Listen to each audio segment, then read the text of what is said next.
Hmm. Hai, welcome back to Iga Alma, Boss Lady Podcast. Nah, di episode kali ini kita akan ngobrol dengan Bapak Frankie Parangkuan. Beliau adalah seorang financial planner. Nah, beliau akan membagikan tips and tricks, cara cerdas untuk menyiapkan dana hari tua atau dana masa pensiun kita. Jadi pantengin sampai habis, kita ambil ilmunya, kita serap ilmunya. Karena beliau ini sudah sangat berpengalaman loh guys untuk memanage keuangan banyak orang. Nah, jika kalian merasakan manfaatnya dan kalian merasakan bahwa konten ini cukup menarik, jangan lupa ya untuk subscribe dan klik loncengnya untuk mendapatkan notifikasi jika saya posting new podcast atau new episode berikutnya, oke?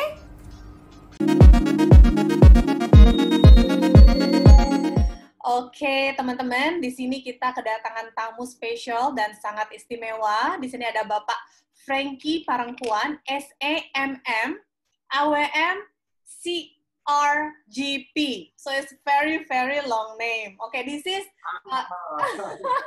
episode kali ini spesial banget. Kita akan membahas something yang benar-benar sangat menarik karena kita akan membahas tentang uang dan keuangan. Oke, untuk kita akan membahas tentang cerdas menyiapkan dana hari tua ya Pak ya? Ya, betul sekali Mbak Alma.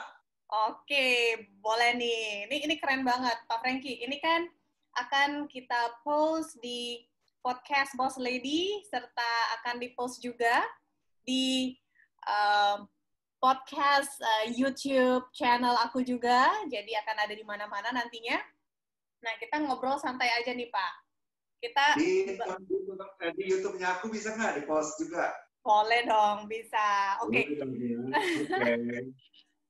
Oke, gimana kalau kita langsung bahas aja? Kenapa sih dana hari tua itu harus disiapkan, Pak? Nah, ini pertanyaan menarik sekali ya Mbak Alma ya. Saya dalam berbagai bermacam-macam seminar ya, kemudian pelatihan, kadang-kadang kalau saya nanya tentang ini ya, orang tuh suka bilang, udahlah Pak Frankie, kan nanti kalau saya pensiun, toh saya dapat duit. Nah, ngomong-ngomong, kalau nanti Mbak Almanya pensiun, udah kebayang nggak dapat duitnya? Pertanyaannya sebenarnya bukan soal dapat duitnya berapa, tapi apakah duit itu cukup atau enggak untuk membiayai hidup kita setelah kita pensiun, Mbak Alma. Nah, itu jadi dia. Kalau kita bicara mengapa sih harus dipersiapkan, karena saya melihat dari sekian banyak saya ketemu orang, ya sebenarnya ada 3 hal yang barangkali bisa saya rangkum ya. Jadi yang pertama itu kita bicara. Halo Pak Frankie. Oke, baik Pak Frankie-nya. Oke, sudah reconnect lagi. Oke, tadi sampai tadi sampai ketemu orang dan belum mempersiapkan dana. Banyak yang nanya kayak yang ditanyakan Mbak Alma. Kenapa sih Pak Frankie saya harus menyiapkan dana pensiun saya? Saya bilang kamu harus menyiapkan dana pensiun kamu karena satu ya, kamu tuh harus mencegah supaya kamu jangan bikin anak-anak kamu di masa yang akan datang terjebak dalam jebakan generasi sandwich, Mbak Alma. Udah pernah dengar belum Mbak Alma generasi sandwich? Iya Pak, sudah sering saya dengar. Bahkan saya salah satu generasi sandwich itu Pak. Tapi mungkin teman-teman pendengar podcastku di sini nih belum pada tahu nih Pak. Mungkin Pak Frankie bisa memberikan sedikit insight tentang apa sih generasi sandwich? Ya, jadi begini ya teman-teman. Saya bisa ikut nyapa teman-teman juga ya.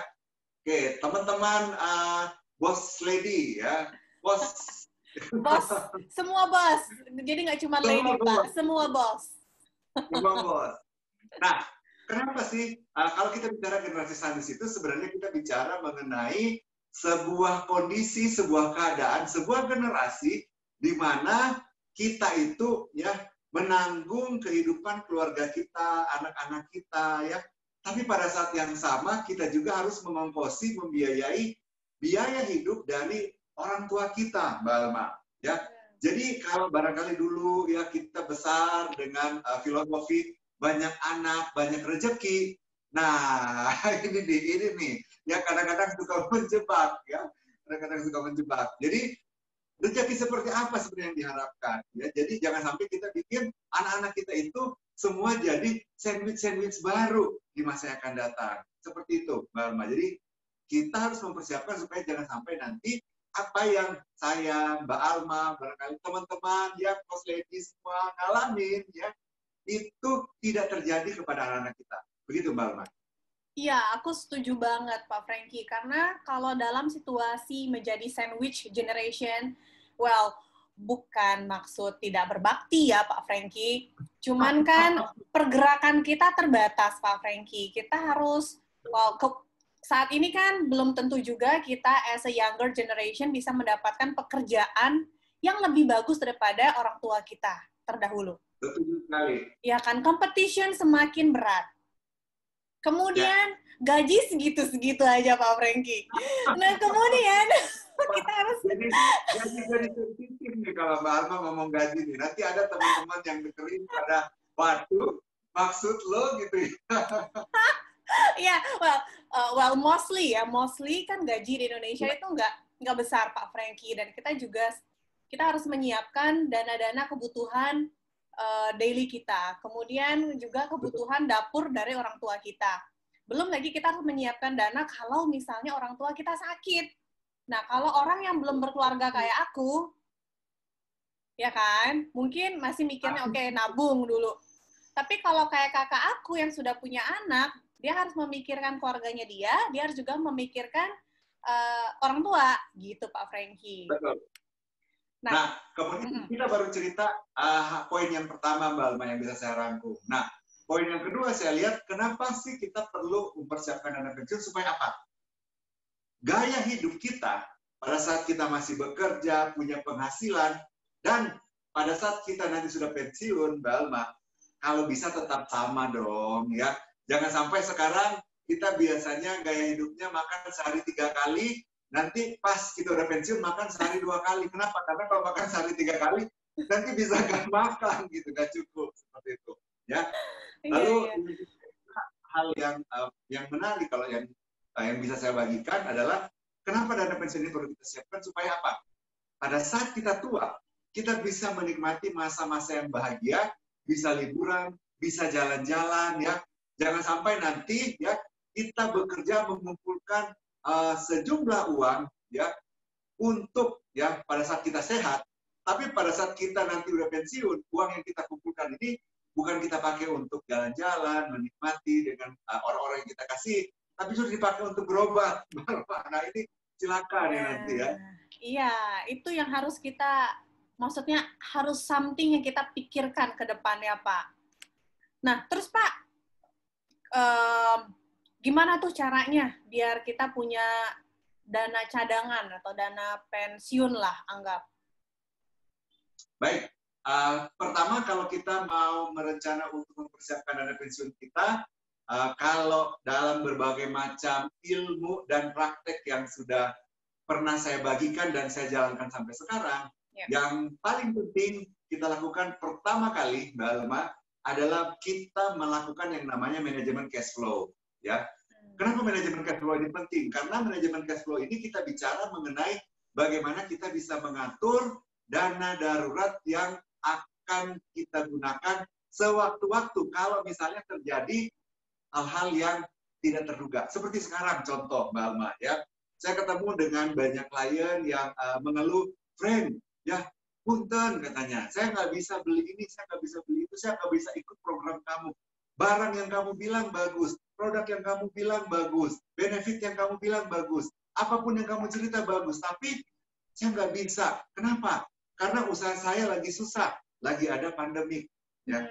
Karena pekerjaan saya lagi susah, penghasilan saya lagi berkurang. Ya.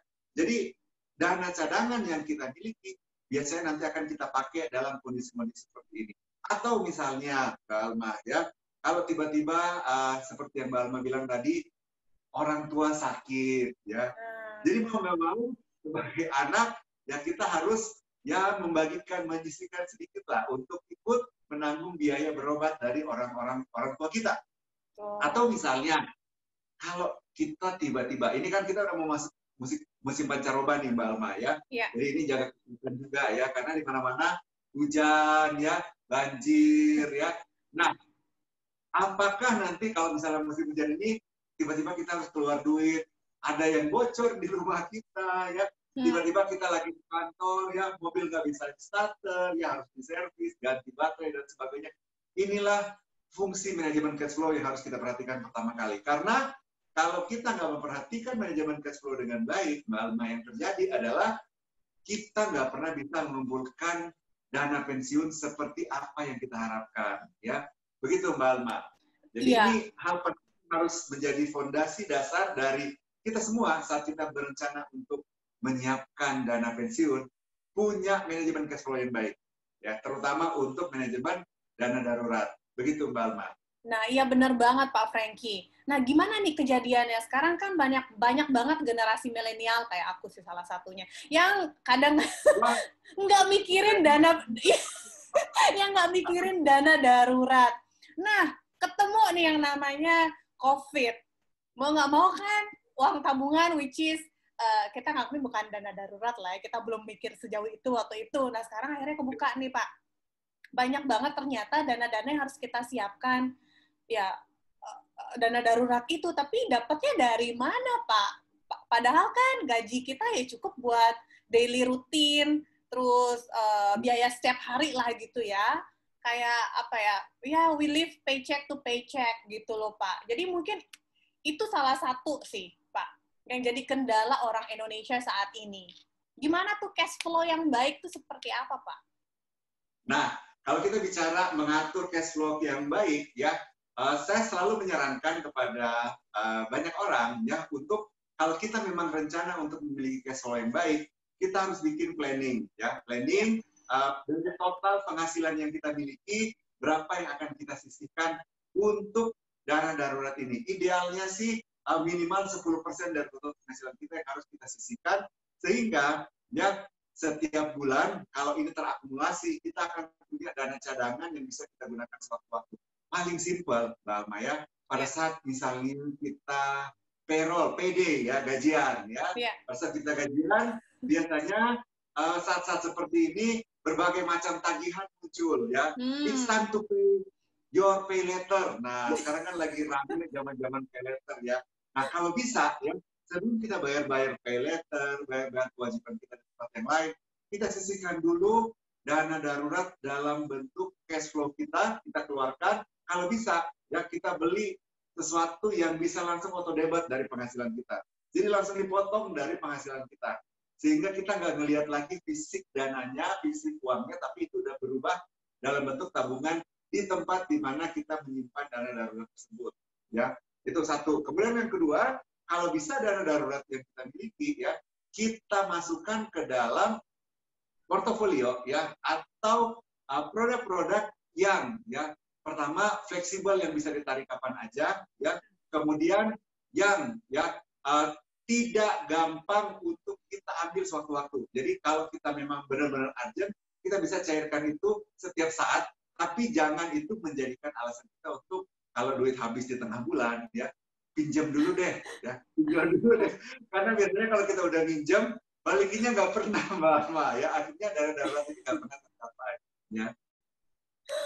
Benar, apalagi perempuan dan dengan online shop-nya dan segala macamnya. Itu agak susah banget. Pakai pay letter lagi. Nah, asik banget tuh kayaknya. Saya merasa tertampar. Tapi jangan lupa loh, Mbak Alma, kita baru bicara manajemen flow ya. Kalau kita bicara mengenai mempersiapkan dana pensiun yang optimal, kita jangan lupa juga bicara mengenai manajemen proteksi. Ya. Kenapa manajemen proteksi ini penting? Ya, karena yang tadi saya bilang, jangan sampai waktu kita sehat, ya kita bekerja untuk mencari uang, tapi begitu kita pensiun, ya uang yang kita cari itu dipakai untuk membayar kesehatan kita yang sakit, ya. Nah, kalau kita bicara manajemen cash flow, tentunya kita bicara mengenai proteksi, Mbak Alma, ya. Jadi ingat, yang pertama kita pikirkan mengenai manajemen cash flow, bagaimana kita mengatur dana darurat kita. Kemudian yang kedua, ya kita perhatikan manajemen proteksi kita. Ya, apa sih sebenarnya yang bisa kita proteksi? Secara umum ya, banyak hal yang bisa kita proteksi. Ya, apapun sepanjang kita mampu untuk membayarnya. Nah, itu kuncinya Mbak Alma. Tapi kalau ditanya yang lazim ya, yang jamak biasanya diproteksi, ya kita kalau nggak proteksi jiwa, ya kesehatan, penyakit kritis, ya kita juga kadang-kadang memproteksi kendaraan kita, rumah kita, ya bahkan barang-barang yang kita anggap berharga seperti handphone, ya apalagi kalau habis beli handphone mahal, handphone baru, ya yang harga 15-16 juta, kayaknya ini kudu bayar asuransi supaya kalau hilang diganti, kalau rusak kebaret bisa diganti gitu. Ya. Tapi sebenarnya satu hal yang kita lupakan, ya kita jarang sekali melakukan proteksi terhadap jiwa dan kesehatan kita, karena sebenarnya kita bicara proteksi, ya yang paling penting dan pertama kali kita proteksi harusnya jiwa dan kesehatan kita, karena itu aset kita yang paling utama. Kebayang ya kalau kita sakit gimana kita bekerja, ya kalau kita kena penyakit kritis, apakah perusahaan itu masih mau memperkerjakan kita? Nah kalau udah nggak ada yang mau memperkerjakan kita karena kita sakit, itu penghasilannya dari mana? Ya jadi itulah kenapa saya bilang setelah kita punya manajemen cash flow yang baik, kita harus punya manajemen proteksi, Mbak Alma. Kemudian, kalau kita udah bicara mengenai manajemen cash flow dan manajemen proteksi, kita harus punya yang namanya tujuan rencana keuangan kita. Ya. Nah, bicara tujuan rencana keuangan, ya kita bisa mulai dengan hal-hal yang sederhana lah, Mbak Alma. Misalnya saya nanya ke Mbak Alma, ya, Mbak Alma ini jangka pendeknya itu mau ngapain? Jangka menengah mau ngapain? Jangka panjangnya mau ngapain? Jangka pendek itu biasanya kurang dari 1 tahun, ya. Dalam 1 tahun ke depan, ya. Kalau misalnya COVID ini udah selesai, kayaknya saya perlu jalan-jalan deh. Nah, kan itu udah bulan lebih nih, ya. Nggak pernah kemana-mana nih, ya. Nah, barangkali kita bisa jalan-jalan. Itu alternatif pertama, ya. Kemudian, kita bicara mengenai jangka menengah. Apa rencana kita jangka menengah? Barangkali misalnya menikah, ya. Barangkali misalnya punya anak mau sekolah, ya dalam jangka waktu 1-3 tahun ke depan.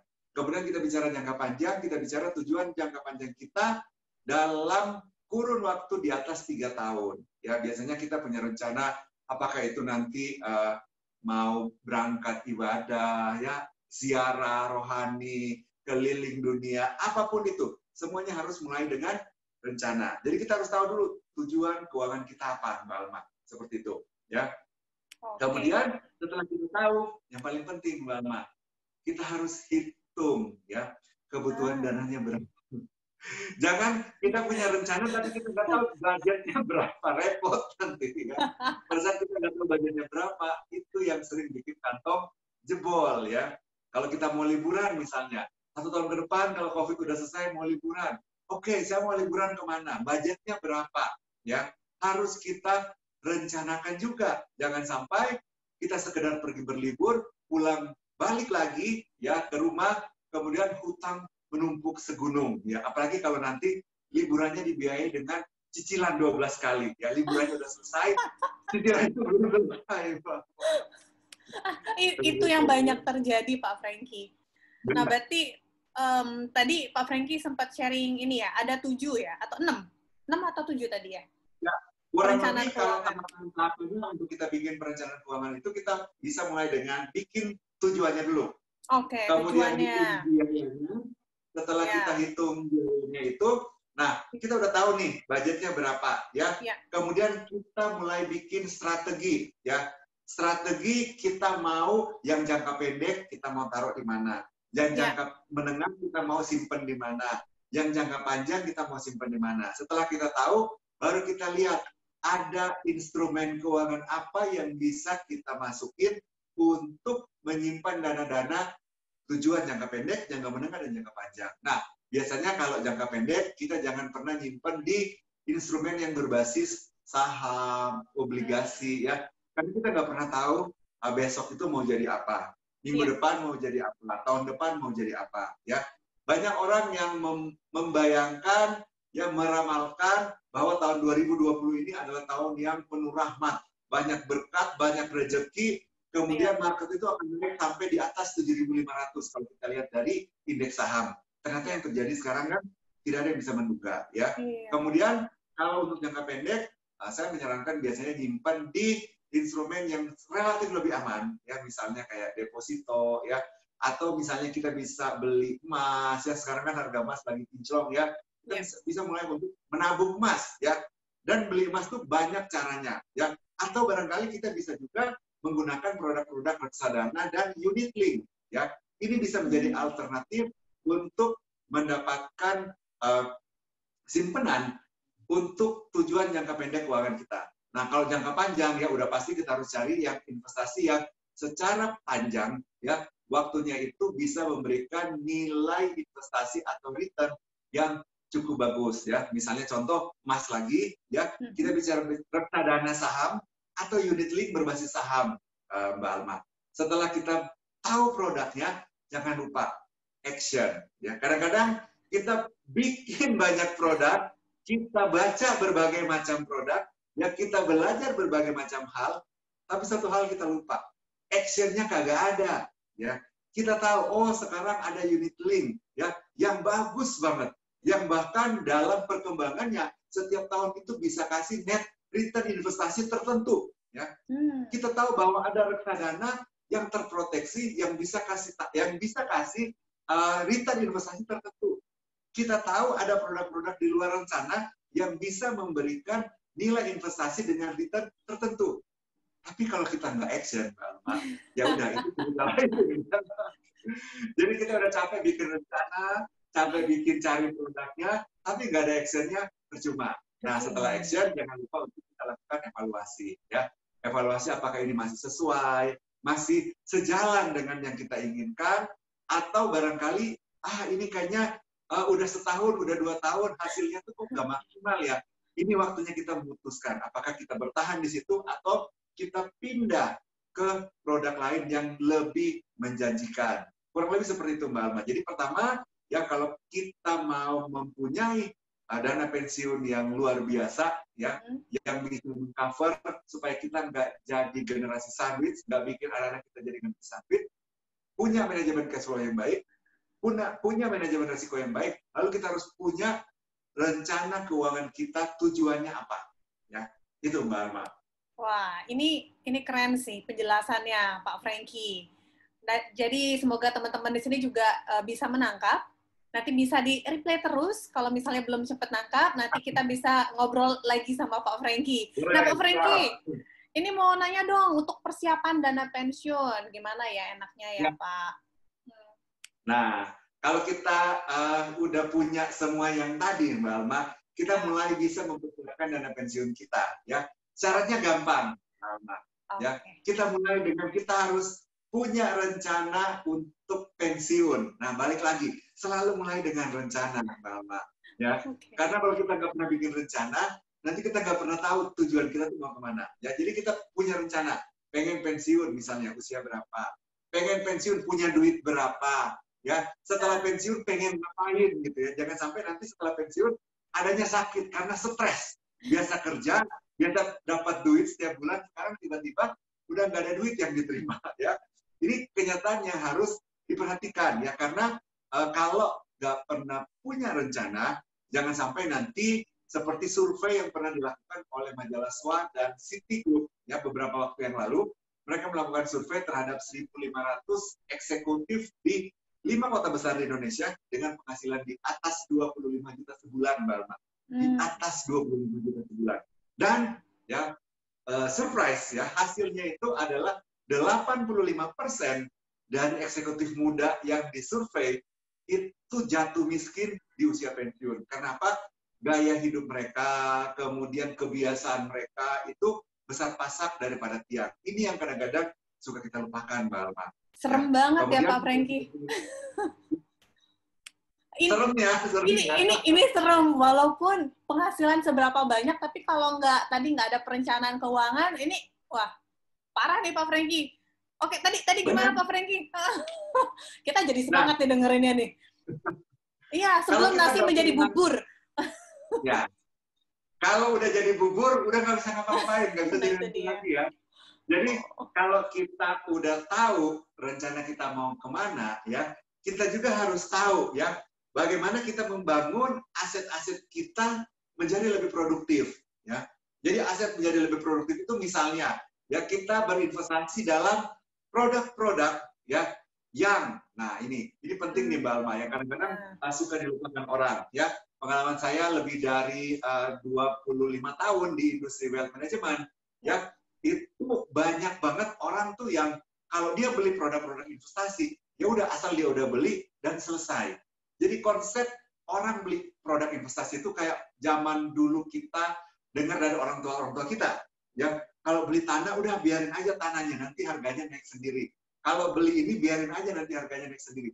Tapi ya berinvestasi di masa milenial seperti saat ini, Mbak Alma, ya, ada satu hal yang kita perhatikan. Pertama, apakah produk kita ini yang kita beli punya pengaman investasinya? Artinya ada proteksi terhadap investasi yang akan kita dapatkan. Ini penting, Mbak Alma. Karena apa? Ya, dulu saya pernah melakukan maintenance terhadap ratusan nasabah ya yang punya duit di atas 1 miliar ya. Jadi setiap market naik ya, itu saya ambil keuntungannya dibalikin lagi. Setiap market turun dibeliin lagi. Begitu seterusnya tiap hari. Tapi pertanyaannya, ketika saya nggak bekerja di tempat saya bekerja yang dulu, banyak nasabah yang bertanya, Frank, kenapa duit saya sekarang nggak berkembang ya? Kenapa duit saya sekarang itu kok diam begitu saja? Nah, ini penting, Mbak. Ketika kita beli produk investasi, sebaiknya ya kita jangan menggantungkan diri kepada orang-orang yang mengelola dana kita. Ya, kalau misalnya nasabah bilang gini, ya, tapi kan saya nggak ngerti investasi, Frankie. Terus gimana? Ya, saya selalu bilang, carilah produk investasi yang punya auto system, ya, yang akan bisa mengelola ya portofolio investasi nasabah dengan maksimal. Jadi ibarat kata, ya kalau misalnya saya dulu ngelola secara manual, jadi sekarang saya ini bisa di cloning, ya, jadi banyak, ya. Misalnya di sini ya 1, 2, 3, 4, 5 jadi 10 jadi 100 supaya apa? Bisa melakukan portofolio monitoring secara personal terhadap masing-masing aset produktif yang dibeli untuk tujuan investasi kita di masa yang akan datang. Ya, kedua, ya Mbak Alma kita cerita. Kemudian hal berikutnya adalah jangan lupa kita kalau bikin rencana untuk pensiun selalu melakukan review Mbak Alma, ya minimal setahun sekali. Karena apa? Kalau kita beli terus kita biarin, ya kita nggak pernah tahu, ya kita nggak tahu ini dananya udah naik, udah turun, ya ini sebenarnya udah bisa dilakukan diversifikasi atau kita bisa melakukan rebalancing apapun istilahnya. Nah ini penting, ya karena itu sekali lagi saya bilang balik lagi ke yang pernyataan sebelumnya, carilah yang bisa punya sistem sendiri yang bisa bekerja secara maksimal sehingga bisa mengoptimalkan hasil investasi dan kita bisa melakukan review secara teratur minimal tahun sekali. Nah, sesudah itu Mbak Alma ya, kalau kita udah punya hasil investasi yang bisa bertumbuh sendiri ya, kita udah punya hasil investasi yang sesuai dengan target dan rencana kita, selamat pensiun dengan damai sejahtera. Ya, seperti itu Mbak Alma. Wow, a lot of work ya. Banyak ya ternyata yang harus diperhatikan ya. Tapi aku tertarik tuh, pengen tahu tentang yang tadi apa tuh Pak? Jadi harus mengcloning Pak Frankie, jadi biar otomatis gitu ya Pak ya? Ya. Investasinya. Ya, itu istilahnya Mbak, istilahnya aja ya. Oh oke. Ya, di industri itu banyak sebenarnya, sebenarnya adalah industri-industri yang punya sistem-sistem seperti itu. Barangkali nanti kalau pengen diskusi, ya kita bisa buka kelas tersendiri, Mbak Alma nanti ya. Siap. Kita bisa buka sesi yang tersendiri. Karena hari ini kita seperti yang tadi di awal Mbak Alma bilang, pengen nanya-nanya tentang persiapan pensiun. Nanti kalau saya cerita tentang cloning investasi, ya, saya cerita tentang cloning portofolio monitoring, ya. Nanti nggak kecapai di pembicaraan kita. Oke, siap-siap. Nanti next kita bikin khusus untuk itu deh. Ya. Oke, nah terus Pak Frankie, kan kita sudah tahu nih tadi perencanaannya, terus sekarang gimana nih caranya menghitung dana pensiun? Ya, gimana cara ngitungnya? Tadi kan saya bilang, Mbak Alma ini pengennya pensiun punya uang berapa? Misalnya contoh ya, simpel sih Mbak Alma. Kalau tadi kan kita cerita mengenai, oke, saya pensiun, saya tahu saya punya duit berapa. Nah, sekarang saya mau nanya, kira-kira nih, kira-kira aja, Mbak Alma. Kalau Mbak Alma pengen pensiun, ya, sekarang ini pengeluaran bulanannya berapa, Mbak Alma? Sebut aja angka berapa kira-kira yang mendekati. Oke, kira-kira anggaplah 10 juta lah. Wow, banyak sekali ya, banyak sekali ya. Oh iya dah, 5 juta, 5 juta. Ayo, gampang, ya. Kalau kita biar gampang hitungnya, biar gampang. Ya, biar gampang dihitung. Kita ambil 10 juta biar gampang dihitung. Nah, iya. Teman-teman bos lady, teman-teman bos lady, ya. Kalau misalnya contoh Mbak Alma punya pengeluaran 10 juta nih setiap bulan. Kemudian kalau saya bisa tahu Mbak Alma, ya, Mbak Alma pengen pensiun di usia berapa? Kayaknya 60 deh. Oke, 60 ya.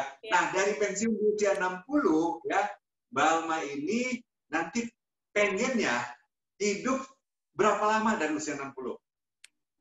Katakanlah pengen hidup sampai kira-kira umur berapa deh?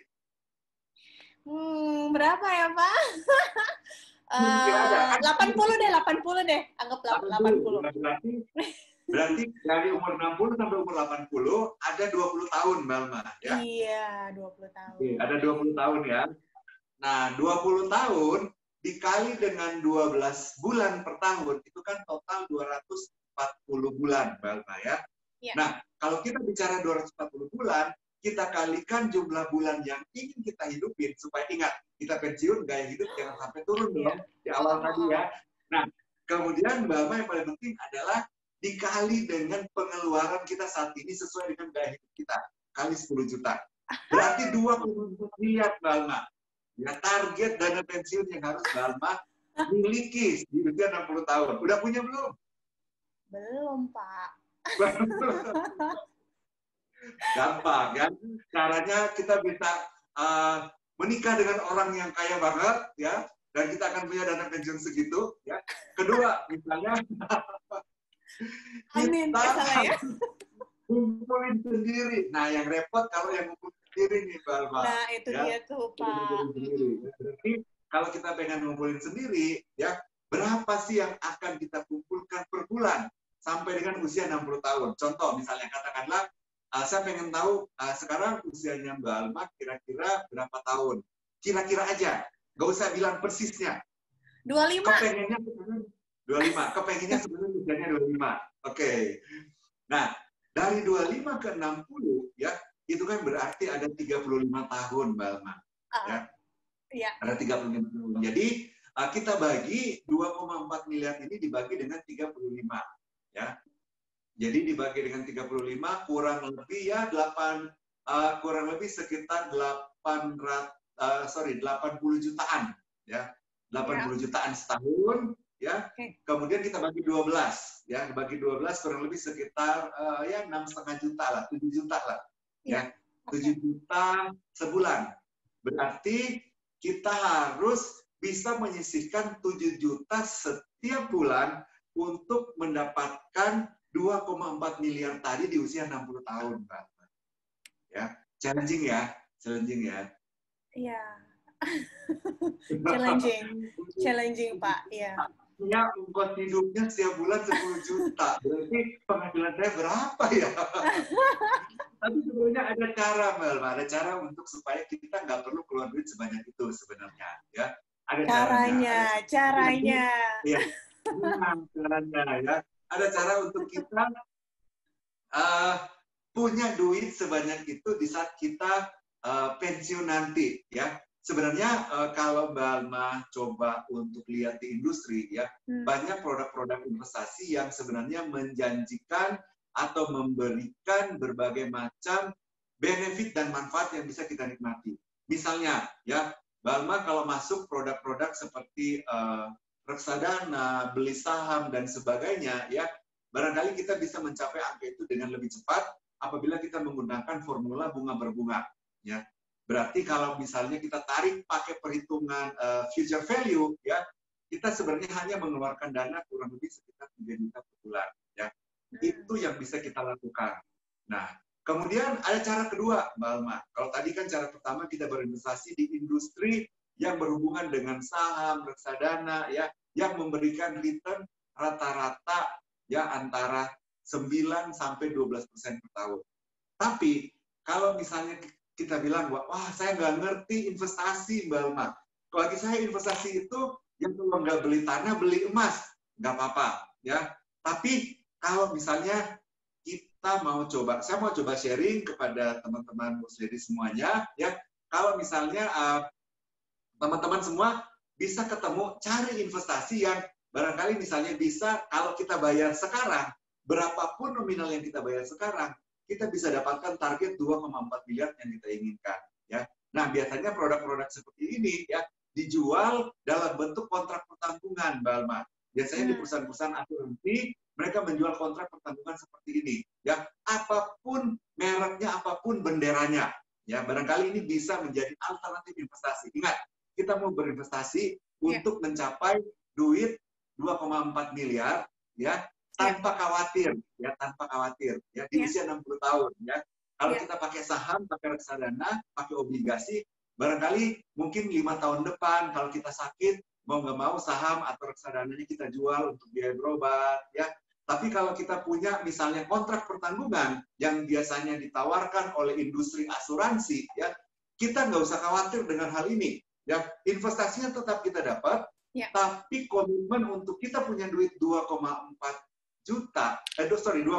miliar pada saat kita pensiun, itu bisa kita dapatkan juga, Mbak Alma. Dan ini hanya sekali lagi dipasarkan oleh industri-industri yang menawarkan kontrak pertanggungan. Dalam hal ini perusahaan asuransi. Ya. Yang ketiga yang bisa kita lakukan, Mbak Alma, ya, kita bisa melakukan investasi dengan melakukan pembelian logam mulia. Ya. Tapi kalau kita ingat, logam mulia sekarang kan udah di atas 1 juta, ya.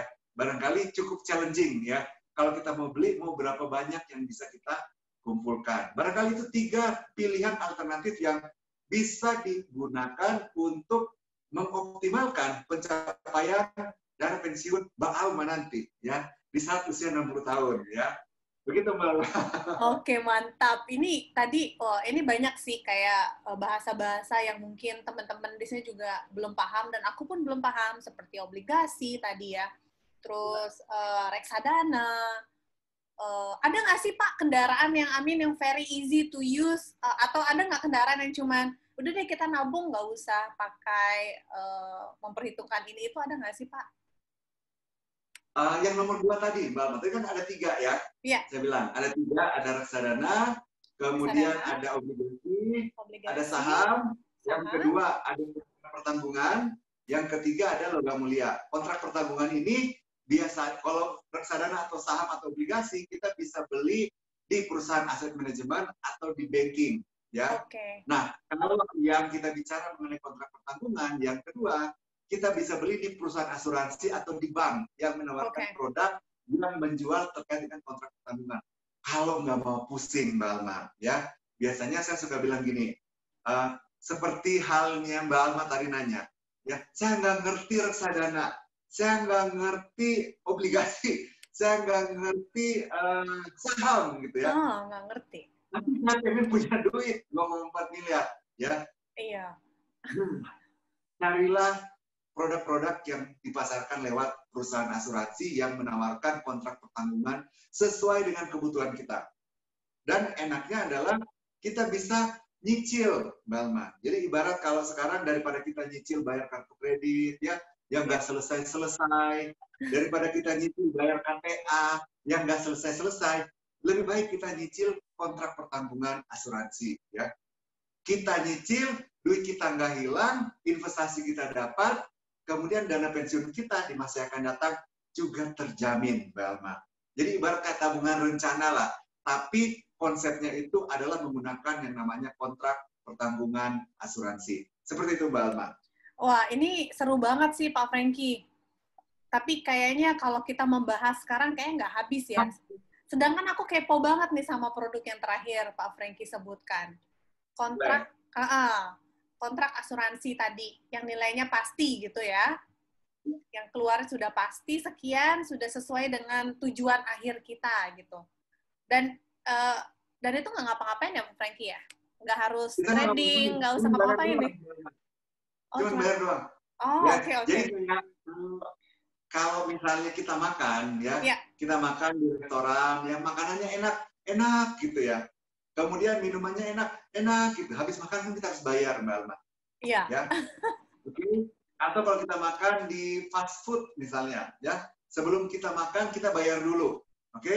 Setelah kita selesai bayar, kita duduk makan. Ya, setelah kita duduk makan, selesai makanannya habis, ya kita datang lagi ke kasir, kita balikin mangkoknya, balikin piringnya, balikin gelasnya, lalu kita bilang balikin uang saya, ya. Dan dia akan balikin uang sesuai dengan yang kita sepakati di awal saat kita membayar harga makanan yang kita beli. Dan di industri asuransi ada perusahaan-perusahaan yang menawarkan kontrak pertanggungan asuransi seperti itu, Mbak Alma. Barangkali nanti kita bisa diskusi lagi di lain waktu ya untuk bicara lebih detail apa sih manfaat, apa sih resiko. Ya, kalau kita beli saham, kita beli reksadana, kita beli obligasi, sama kita beli kontrak pertanggungan. Pasti semua produk ada plus dan minusnya. Ya, kita bisa bahas dan kita bisa gali lebih dalam lagi di masa yang akan datang. Iya, ini setuju banget. Kita harus bahas lagi, Pak. Karena ini benar-benar topik yang sangat menarik dan topik yang harus diketahui oleh millennials, generasi Z dan generasi muda sebelum nasi menjadi bubur. Ya. Mumpung kita masih muda, kita masih ada waktu produktif untuk mengumpulkan uang dan mengolah uang itu ya, Pak Franky. Nah, Pak Franky, aku mau ini dong minta boleh nggak kasih pesan dan saran untuk pendengar podcast ini sebelum kita tutup sesi kali ini, Pak? Baik, sebelum kita tutup ya Mbak Alma, saya bisa berpesan kalau kita ingin membeli atau memiliki produk-produk untuk menjamin masa pensiun kita dengan sejahtera, dengan terjamin, dengan bahagia, pertama ya cari yang nggak ada locking periodnya. Ya, jadi kalau kita bicara locking period, cari jangan sampai nanti pada waktu kita beli, ya ada udang di balik batu. Kita nggak bisa ngambil setiap saat kalau misalnya kondisi lagi susah, misalnya Mbak Alma. Jadi kita cari yang nggak ada locking periodnya. Ya, jadi kalau misalnya kita mau mencairkan setiap saat, itu pun bisa. Ya, kemudian yang kedua, kita cari yang likuiditasnya itu selancar kalau kita nabung di bank. Ya, ingat, selancar kalau kita nabung di bank. Berarti kalau kita bicara menyiapkan dana pensiun, ya kita bisa membeli di bank, tapi jangan kalau bisa banyak-banyak untuk beli produk-produk perbankan seperti tabungan atau deposito. Karena nanti ya kalau kita bisa ketemu di masa yang akan datang lagi, kita bisa diskusi lagi.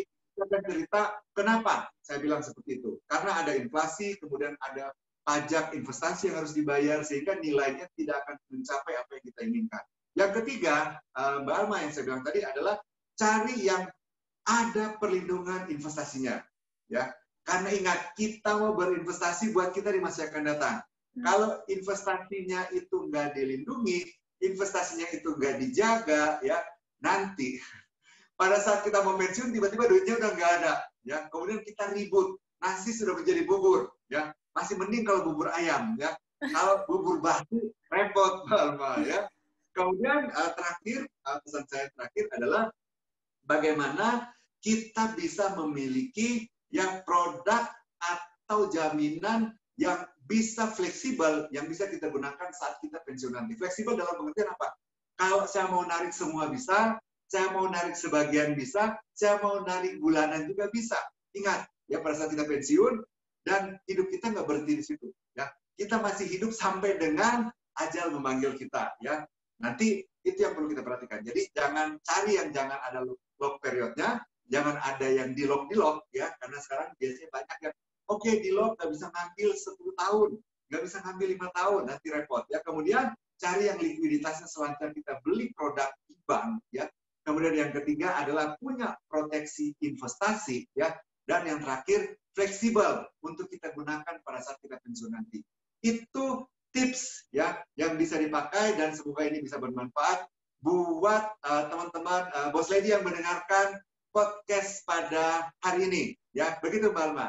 Wah, ini keren, ini daging semua isinya teman-teman. Nah, kita nggak sabar sih mau bikin sesi yang berikutnya sama Pak Franky. Kita ngobrol lebih dalam lagi nanti. Atau nanti juga kita bisa langsung connect ke Pak Franky. Nanti di caption aku akan menuliskan link agar bisa connect dengan Pak Franky langsung.